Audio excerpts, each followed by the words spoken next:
Ассалаумағалейкум, жамағат, ассалаумағалейкум, қазақ елі. Мен сіздерге алдында осыны шөп мәселесі туралы видеомды салған болатынмын YouTube арнасына. Сол жерде көптеген пікір таластар болды. Дихандардың арасында санасын улағандар болды. Дихандардың өз жерде көптеген комментарий жазылды. Комментарийдің көпшілігінде олар қаяқтан шығып жатқанын мен де білем, маған да ақпарат жетуде. Бұл жерде ортада алып сататын ағайын бауырлар, сол кісілердің тірліктері, яғни шөптің бағасын төмендетіңіздер, арзандатыңыздар деген немізге сол шарттарына қатты тиіп кетті ау деймін. Көптеген комментариялар жазды, түрлі оқымаған адамдардың бейнесіндегі сондай жәндегі өрескел сөздерді жазып, сондай қылып жатыр. Мен сіздерге айтайын, сол видеоның арқасында маған көптеген осылай дихандар хабарласты. Сөйтіп, ол кісілерге Алла разы болсын, 350 теңгеден жоңышқаны поляның басынан береміз деп уәделерінде тұрды. Қазіргі таңда біз уже 3000-ға жуық жоңышқа пресін алдық 350-ден. Ол кісілерде мысалы үшін кем болып отқан жоқ. Аллаға шүкір қанағат деді. Осының өзі жетеді деп жатыр. Себебі ол кісілердікі де мысалы үшін дәл сол сіздердікі сияқты сәл әркімен, болмаса бензинмен, солай сіздердікі сияқты трактормен айдатады, трактормен жәндегі ордырады. Одан кейін бір мәселені айта кетейін. Бұл жерде дихандарға Алла разы болсын. Осылай дихандар болмаса, шаруалардың да малдарына азық болмас еді. Дихандарға да Алла разы болсын. Ол кісілердің де жағдайын түсініп жатырық. Енді бұл жерде бағаны көтеріп жатқан дихандар емес. Дихандар поляның басынан 350-400-ден де беріп жатыр. Кейбір дихандарымыз өздері сатамыз деп 500-ден де апарып сатып жатыр. Ортада бұл жерде бағаны 700-800, 1000-1200-ден сатып атқандар да бар. Сол дихандардан 350-400 теңгеден алып, соны үстіне бағаны бірге бір, даже бірге екі қойып сатып атқан, ортада алып сатып атқан ағайындар. Енді сіздерге мен айта кетейін. Бұл жерде сіздердің мысалы үшін 350 теңгеден алсаңыз поляның басынан, сіз мысалы үшін 100 теңге қойсаңыз да ұтылмайсыз. Мысалы үшін 100 теңгеден қоятын болсаңыз, 1000 пресіңізден 100 000 теңге пайда түсіп тұр. Мақыл, 350-ден алдыңыз ба, 150 теңге ақ қоя қойыңызшы. Сөйт 500-ден сатыңыз. 500 теңгеден сатыңыз, 150 теңге қойыңыз. 50 теңгесі 1000 преске 50 000 теңге жол күреңіз дей қойыңыз. Сәл әркіңіз, бензин пұлыңыз. Ал қалған 100 теңгеден 100 000 теңгесі сіздің қалтаңызға қалып тұр. Оған бір сіздің пинетіңіз кеткен жоқ, оны бір егіп, болмаса жерді арендаға алып, оны бір суарып, ондай қылған жоқсыздар. Сол себепті кішкене қанағатты ойлайық ағайындар. Алла разы болсын, қазір жігіттер мысалы үшін Созақ өңірлеріне де 650-ден 700-ден осы Төрткүлден, болмаса Чимкенттен апарып, сояқта сол 650-700-ден сатып атыр. Көрдіңіз ба? 160 километр арғарата барып, сөйтіп сатып атыр сол бағада. Ал сіздер оны дәл түбінен алып, сол Чимкентте, Түркістанда жәндегі әкеліп сатқанның өзінде, бір 20-30 километрге әкеліп сатқанның өзіне, сол 800 теңге, 1000 теңгеден сатып атыстар. Кене қанағатты ойлайық. Мен айттым ғой бұл жерде. Дихандар, шөп егіп атқан ағайындар, сіздерге Алла разы болсын. Ол да сіздердің пинеттеріңіз, бала шағаларыңыздың нәпақасы.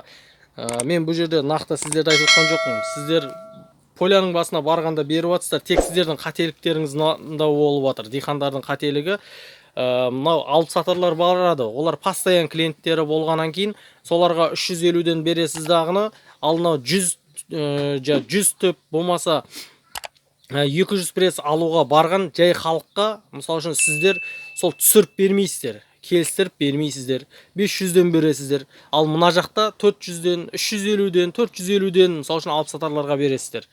Соны халыққа да сондай бағада берсеңіздер, сол уақытта ортада басқа делдалсыз өздері алатын болады. Қазіргі кезде мен сіздерге баршаңызға айтайын, көптеген осындай шаруалар қазір бірлесіп, өздері жиналып, сөйтіп шөпті барып поляның басынан алып жатыр. Міне, сол өте қолайлы. жолға ортада делдал араласпайды. Сонда өзіңіз көлік жалдайсыз, барыңыз, өзіңіз біреуге 50 теңгеден артқызғанша өзіңіз артыңыз, сонда өзіңізге сол 400 теңге, 450 теңгеден түсетін болады. Тағы да енді мынау бөлек тақырып, мынау дихандарымызды да ойлауымыз керек. Ол жәндегі егін егу де басқа да оңай шаруа емес. Сол дихандардың арқасында біздің шаруалардың жаңағы малдары азықтанып отыр, төрт түліктері азықтанып отыр. Одан кейін тағы да бір айта кетейін, құрметті бауырлар, құрметті қазақ елі, құрметті қазақстандықтар, бүгін бізде осы мал өсіру, төрт түлікті өсіріп отырған шаруалардың ресми мерекесі Қазақстанда. Сол мерекелеріңізбен баршаңызды құттықтаймын. Аспанымыз ашық болсын, бағарымыз көбейсін иншалла. Енді мен тағы да айта кететінім, билік басында отырғандар, енді білесіздер, шөпті батыс болсын, басқа өңірлер болсын, осы оңтүстіктен алады. Яғни Чимкент, Түркістан облысы, одан ары қарата Жамбыл бар, Алматы облыстары бар, сол жерлерден алады. Сол жерлерге сіздерден бір өтінішіміз бар. Мынау техникалардың барлығы соляркамен жүреді, бензинмен жүреді. Солардың бағаларын тұрақтатып берсеңіздер, шаруашылық қолдау қорлары, шаруашылық жәндегі мекемелері сол бағаның тұрақтылығын қамтамасыз етсеңіздер. Итакта Қазақстанда қазір барлық нәрсе қымбат. Енді ертеңгі күні біз қазір әшейін шөптің өзін мысалы үшін 1000 теңгеден алып атса, ертеңгі күні бидайдың бағасы не болмақ? Ертең бидайдың бағасы өскеннен кейін сол кезде көресіздер. Ол кезде де мысалы үшін бидайды да егіп отқандар да ертеңгі күні олар да солярка мен бензинмен орғызады. Сол уақытта сол солярка мен бензин қымбат, техника қымбат болғаннан кейін ол кісілерде бағаны көтеруге мәжбүр болады. Сол уақытта малымызға жем болмайды, өзімізге ұн болмайды. Ал нан болмаған жерде сән де болмайды, ән де болмайды ағайындар.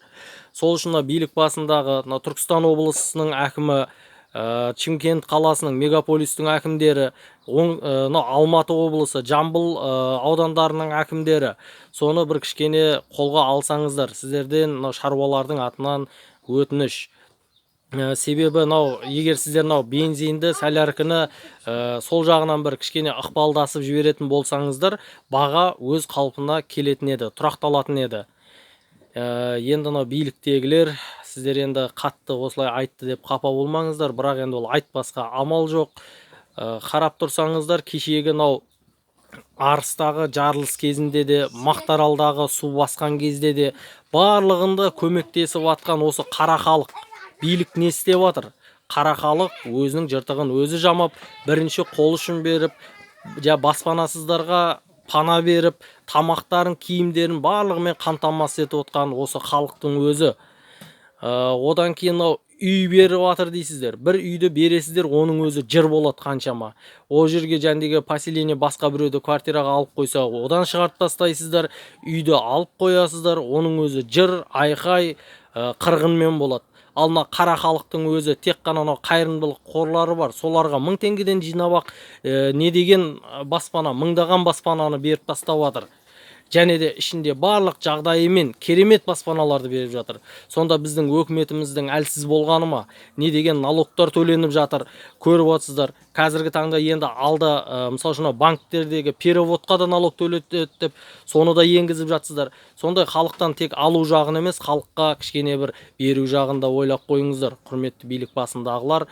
Осыны бір контрольға алсаңыздар. Мен өзім осы шаруа ретінде, мен өзімде осы кәсіпкерлік палатасына бардым. Сол кезде мен де көмек сұраған кезінде мені де мазақ қып шығарып салған. Әйтпесем барлық соған сәйкес болды. Бірақ мен нақтысын айттым, мен ештеңе бермеймін, ешқандай жәндегі шығын шығармаймын. Мен өзімнің проектімді ұсынамын деген кезде мені күліп шығарып салған. Мен содан кейін көңілім қалып, мен шаруашылықтан еш нәрсе сұраған емеспін өкіметтен. Аллаға шүкір, өзімнің осыны адал еңбегімнің арқасында жасап жатырмын. Мен мына шөптерді не үшін түсіріп жатырмын? Құрметті ағайын, мына жерде сіздер түрлі комментарий жазып жатсыздар. Сол жаңағы шөпті арзан бағада алып, жаңағы өзіңнің сол бордақылап отқан қойларыңды солмен жаңа семіртіп сөйтіп қымбат бағада ет қылып сатпақшысың ба деп жатсыздар. Сондай комментариялар да болып жатыр. Мен өзіме бордақылайтын болсам, мен ешқандай дәрісіз таза өнім жегім келеді. Мен бала шағамның да таза өнім жегенін қалаймын. Сол себепті өзім 2-3 қошқарды үйде ұстаймын. 2-3 қошқарға менің беретін шөбім маған бір престің өзі бір аптаға жетеді. Мен 2-3 қошқар бордақылағаныма. Мен в основном жем беремін. Ал маған шөпте, мысалы үшін сіздердің баға түсіргендеріңіздің жеке маған пайдасы да жоқ. Маған мына шөпте барлығы, менің Аллаға шүкір ағайындарымның барлығы жаңағы осындай шөп егеді, бидайт та егеді, барлығын егеді. Мен сол кісілерден өзім алам. Сол кісілерден разылықтарымен сол кісілер өздері маған түсіріп береді. Бұдан маған енді не үшін осы видеоларды салып жатыр дейтін болсаңыздар, менің бұл видеоларды салудағым бүгінгі өмірде мен өмір сүрсем де, бірақ енді менің ертеңгі күні ұрпағым қиналып қалмасын, қымбатшылыққа ұрынып қалмасын деп жатырмын. Дәл сол сияқты осы өмірде, осы заманда жәндегі ортада алып сатып жатқан жігіттер, сіздер де ойланыңыздар. Тек қана сіздер бүгінгі күндеріңізді ғана ойлап қоймаңыздар. Ертеңгі күні болашағым не болады деп ойлаңыздар. Сіздер қазір мына шөптің бәрін қымбаттатып жібердіңіздер, әкеліп үстінен жәндегі көз тоймай бағаны асыра сілтеп қойып жатсыздар. Бірінші орынның өзі 1000 теңге болғаннан кейін ертең екінші, үшінші орындар сонда қанша болмақ? 3000 теңге болмақ па? Биыл Аллаға шүкір шөптің де несі өте керемет. Алланың қалауымен бүгін биылдыққа шөптер керемет өсуде. Мысалы үшін мына табиғи кәдімгі өсіп жатқан, айдалада өсіп жатқан шөптің өзін 500-ден ұялмай сатып жатсыздар, 600-ден сатып жатсыздар. Оның өзі мысалы үшін оған қандай шығындарыңыз кетті? Суардыңыздар ма оны? Жоқ, ектіңіздер ме? Кішкене қанағатты ойлаңыздар. Егерде сол жерге барып басқа қарапайым халық барып орам десе, соларға бермейсіздер. Егер беретін болсаңыздар, қарапайым халық барып орып алатын еді. Құрметті билік басындағылар, тағы да сіздерге айта кетейін. Мына жерде мысалы үшін бізде көптеген осындай заң бұзушылықтар болады. Ол жерде мысалы үшін барасыз, таудың өзінің егесі бар, судың өзінің егесі бар қазіргі таңда. Байбатшалардың бәрі алып тастап бір еш нәрсе өндірілмейді, егілмейді, бір халыққа да пайдасы жоқ, өзіне де пайдасы жоқ. Барып халық сол жерден кәдімгі қарапайым қораған жантақты орайын десе де орғызбайды. Сөйтіп одан кейін қымбатшылық туындайды. Одан да соның барлығын әрқайсысын бір 3 гектардан қарапайым халыққа бөліп беріңіздер. Сол уақытта халық өз жағдайын өзі ақ жасап алады. Ешкімге тәуелді болмайды. Ол сіздерге де жақсы. Зато біздің халқыңыз, сіздердің қарап отқан халықтарыңыз бай халықтың бірі болады. Сол халықтың ортасында билік басындағылардың да, егін егіп отқан дихандардың да, мал бағып отқан шаруалардың да ертеңгі күні бала шағасы өмір сүреді. Сол үшін соны ойлайық. Мына жерде отырып алып, диван батыр болып, әртүрлі комментарий жазып, запчасты сен әпересің ба, болмаса бензинді сен құйып бересің ба деп ондай пікірлердің қажеттілігі жоқ. Мен айтып жатырмын ғой, маған мына шөптің бәрі маған жеткілікті, маған бір жылыма жеткілікті. Мен биыл даже алмаймын да керек десеңіздер. Мен тек қана болашақты ойлаудамын. Қазақстанның ертеңгі күні болашақ ұрпағын ойлаудамын. Болашақ ұрпағының ішінде сіздің де менің де балам бар. Сіз қашанғы шөп сатып та берем дейсіз. Ертеңгі күні сіздің балаңыз басқа нәрсемен айналысуы мүмкін. Ертең ол шаруа болуы мүмкін. Сол уақытта егістік жерлерде шөп болмай қалса, олар да ертеңгі күні қиналады. Сол үшін әр нәрсені, барлық нәрсе адамды өзі, Алланың өзі бір-біріне тәуелді етіп жаратып қойған.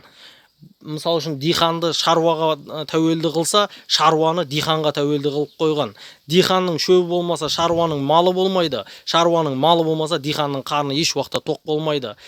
Құрметті қазақстандықтар, құрметті билік өкілдері, мен болған не үшін айтудамын? Себебі біз Америка немесе басқа да дамыған мемлекеттердегідей акция, облигацияларды айналдырып, соларды ақшаға айналдырып күн көріп отқан мемлекет емеспіз.